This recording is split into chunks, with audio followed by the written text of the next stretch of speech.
અને એવું કહેવામાં આવ્યું હતું કે ગાંધીનગરના દરેક પાટીદારોના ઘરે જઈને તમે સમજાવજો કે અમિત શાહે શું સારા કામ કર્યા છે.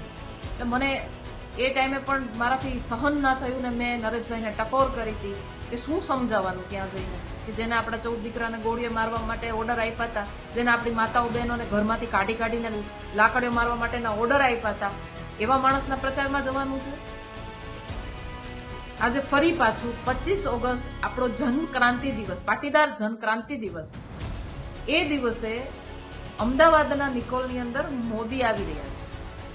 અને આ લોકો, આ હોદ્દેદારો, જે કહેવાય ને પૈસા દઈને બનેલા ટ્રસ્ટીઓ, આ જનક્રાંતિ દિવસના દિવસે મોદીની રેલીમાં, મોદીની સભામાં હાજર થવા માટે ખોડલધામના નામે મિટિંગો કરી રહ્યા છે. ખોડલધામના નામે લોકોને ભેગા કરી રહ્યા છે, લોકોની આસ્થા સાથે રમી રહ્યા છે, અને પછી એ મિટિંગની અંદર માથા બતાવીને એનો વેપાર કરી રહ્યા છે ભાજપની અંદર પોતાની ટિકિટો માટે, કારણ કે અમદાવાદમાં કોર્પોરેશન આવે છે.